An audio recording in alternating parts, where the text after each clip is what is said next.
నిజం సార్ కరేడు పోలవరం విశాఖ ఉక్కు కరేడులో ఇండోసోల్ కోసం భూమి ఇవ్వడం అది అని తెలుసు, మనం చాలాసార్లు మాట్లాడాం. వైసీపీ ఇచ్చిన వాళ్ళకే వీళ్ళు కూడా ఇచ్చారు. ఇంక ఏం మీరు మాట్లాడితే మీరు ఇద్దరు కలిసి పైనేమో ఉపరాష్ట్రపతికి మద్దతు ఇస్తారు, కిందేమో వాళ్ళకే భూములు ఇస్తారు. మరి ఎందుకు సార్ మీడియాలో రెండుగా పెట్టి వాళ్ళు వీళ్ళు ఇంతగా బుర్రలు పాలు కొట్టుకోవటం? అదే ఇండోసోల్ కంపెనీ అంతకుముందు కంటే ఎక్కువ భూమి, అందులో ఈ కరేడ్ అనేది నెల్లూరు జిల్లాలో చాలా మాగానే అనమాట. అక్కడ ఎన్ని పంటలు పండుతాయంటే దాని దాదాపు ఏదో పేరు కూడా ఉంది దానికి. అంత విలువైన చోట వద్దంటున్నా ఇవ్వటమే కాదు, నిన్న సిపిఎం శ్రీనివాసరావు దగ్గర నుంచి వీళ్ళందరూ వెళ్ళి అక్కడ చేశారు, వాళ్ళు అరెస్ట్ చేశారు.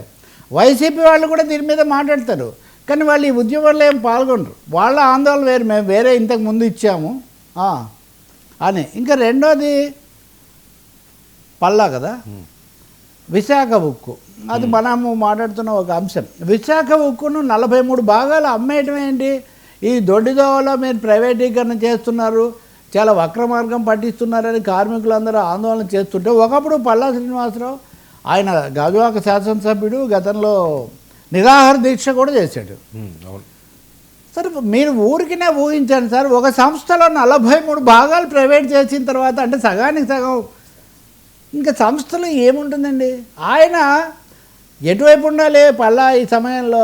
ఆయన దాని బదులు ఈరోజు మీడియాతో మాట్లాడతారు, దుష్ప్రచారం, ఇందాక దుష్ప్రచారంలో దుష్ప్రచారం చేస్తున్నారు, విష ప్రచారం చేస్తున్నారు, ప్రైవేట్ ఏం జరగదని. ప్రైవేట్ జరగకపోతే ఇంకేముందండి? కంపెనీ పేరుకేమో ప్రభుత్వాందే ఉంటుంది, అందులో కీలకమైన భాగాలన్నీ గుండెకాయ, ఊపిరితిత్తులు, మూత్రపిండాలు, మెదడు మటుకు ప్రైవేటైజ్ చేస్తాము, మనిషి మటుకు ఇలాగే ఏంటి ఉపయోగం ఇంకా మనిషికి?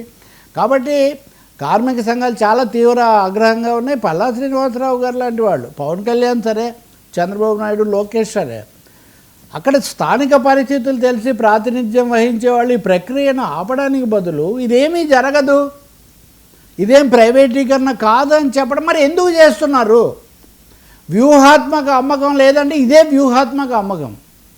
వ్యూహాత్మకంగా మీరు ముక్కలు చేసి దీన్ని అమ్మేస్తున్నారు, చివరికి అక్కడేమీ మిగలదు. దీని మీద నిజాలు మీరు అటువైపు ఒత్తిడి పెట్టే బదులు కార్మికుల మీద లేకపోతే ప్రతిపక్షాల మీద దాడి చేయటం అర్థం లేనటువంటి ఒక అంశం. ఇది రివర్స్ యాంటీ క్లైమాక్స్ నిజంగా. పల్లాక అలాంటి జనంలో నుంచి వచ్చిన ఒక మనిషి కార్మికుల సంఘానికి కూడా ఉన్నట్టున్నారు ఆయన, కొంచెం చాలా ఆశ్చర్యం. మిగతా వాళ్ళు ఎవరు మాట్లాడలేదు, కేంద్రం ఎందుకు మాట్లాడలేదండి?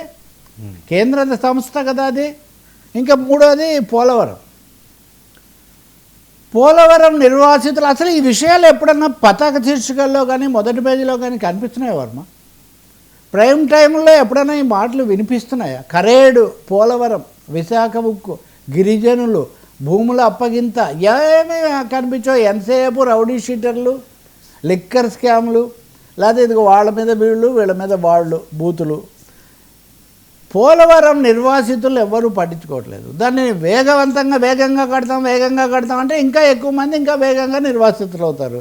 ఇప్పుడు ఈ వరదల్లో అమరావతి గురించి ఇంత చర్చిస్తున్నటువంటి వాళ్ళు పోలవరం దగ్గర నిర్వాసితుల కాలనీలన్నీ జలమయమైపోయి చాలా ముప్పు తిప్పలు పడుతున్నారని ఎందుకు చర్చించట్లేదు? మనం కేటీఆర్ ఈ బనకచెర్ల సమస్య వచ్చినప్పుడు ఆయన ఒకటి అంటూ వచ్చారు, పోలవరంలో అది కూలిపోతేనేమో కఫర్ డ్యామ్ ఎవరు పట్టించుకోరు, మాదే పట్టించుకుంటారని. అంటే ఈ సమస్యలు ఎలా ఉన్నాయంటే కొన్నే చర్చిస్తూ ఉండాలి, మీరు కొన్నే చూస్తూ ఉండాలి.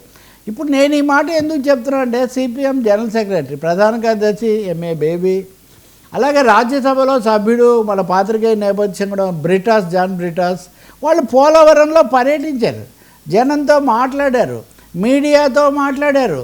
సార్ జాతీయ స్థాయిలో ఉన్న ఒక ఎంపీ, ఒక పార్టీ జనరల్ సెక్రటరీ వచ్చి ప్రజలకు సంబంధించిన అంశం మీద పర్యటించి అవన్నీ చేస్తే ఎవరు దానికేం ప్రాధాన్యత ఇవ్వరు, వీళ్ళు కూడా మాట్లాడరు. పోలవరం నిర్వాసితుల సమస్య ఉందా లేదా? కేంద్రం పట్టించుకుంటుందా, పట్టించుకోదా? 3 కీలక సమస్యలు ఇప్పుడు. విశాఖ ఉక్కును కాపాడుకోవడం, కరేడులో ఈ 1000 ఎకరాల విలువైన భూమిని కట్టబెడుతూ మళ్ళీ అరెస్టులు కూడా చేయడం,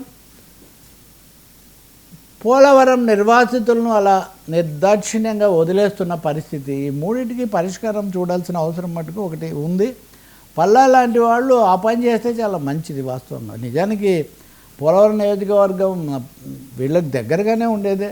ఇక్కడి నుంచి అక్కడ ఉత్తరాంధ్రకు కొన్ని పురుషోత్తమ పట్నం ఇట్లాంటివి కూడా పెట్టారు కొన్ని. మరి ఎందుకు మాట్లాడలేదు వీటిని? నిజమైన సమస్యలు ఇవి ఏపీ అభివృద్ధికి సంబంధించి.